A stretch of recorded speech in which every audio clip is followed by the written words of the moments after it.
Bwana, karibu sana Mwana Digital kwenye platform zetu, na niendelee kukushukuru wewe ambaye tayari umesha subscribe YouTube channel yetu na kuendelea kupata habari kemkem kutoka ndani na nje ya mipaka ya Tanzania. Leo Septemba 30 mwaka 2025, tunazo habari kutoka kisiwa kikubwa cha Madagascar, taifa ambalo limekuwa likikumbwa na changamoto za kiuchumi na za kijamii. Hali imefikia pabaya leo. Maelfu ya vijana wa kizazi kipya cha Gen Z wameingia mitaani wakipaza sauti zao kwa kauli mbiu yenye kugusa mioyo. Kauli isemayo, tunataka kuishi, sio kuendelea tu kuishi kwa shida. Ikumbukwe, wiki iliyopita maandamano makubwa yalianza katika mji mkuu wa Antananarivo, ikiibua hasira ya umma kutokana na matatizo sugu ya ukosefu wa maji na umeme. Kilichokuwa maandamano ya amani kiligeuka kuwa ni harakati kubwa ndani ya taifa hilo, na kufikia sasa yameenea hadi katika miji mingine 8 kote nchini Madagascar. Rais Andry Rajoelina, ambaye ametawala kwa vipindi vitatu tofauti, hatimaye amevunja baraza lake la mawaziri kufuatia shinikizo kubwa ambalo linaendeshwa na kikosi hicho cha vijana wa Gen Z.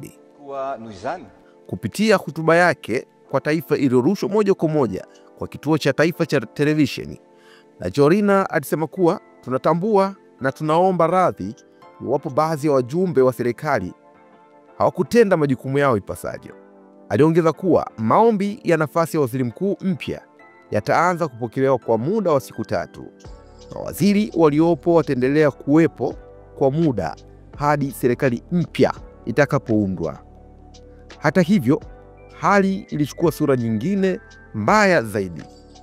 Ripoti za Umoja wa Mataifa zinasema kuwa takribani watu 22 wameuawa, huku wengine zaidi ya 100 wakijeruhiwa kufuatia matumizi ya nguvu kupita kiasi kwa vikosi vya usalama. Kamishna mkuu wa haki za binadamu wa UN, Volker Turk, alilaani vikali ukandamizaji huo na kusema kuwa nimeshtushwa na matumizi ya risasi za moto, mateso na kukamatwa kiholela kwa wananchi. Lakini kwa upande wa serikali ya Madagascar, imepinga idadi hiyo iliyotajwa na UN na kusema kuwa ni uvumi au ni taarifa ambazo sio sahihi. Vuguvugu la Gen Z linadai kuwa hawahusiki na vurugu zinazoshuhudiwa kama vile kuchomwa kwa nyumba za wabunge. Wao wanasema kuwa ni wahuni tu wa kulipwa walioingizwa kwa maksudi ili kuharibu jina na taswira za harakati hiyo ya vijana. Moja ya mabango yaliyobebwa na waandamanaji hao lilisomeka kuwa hatutaki fujo, tunataka haki zetu. Kwa wanaofuatilia historia ya kisiasa ya Madagascar, haya si maandamano ya kwanza kutokea nchini humo.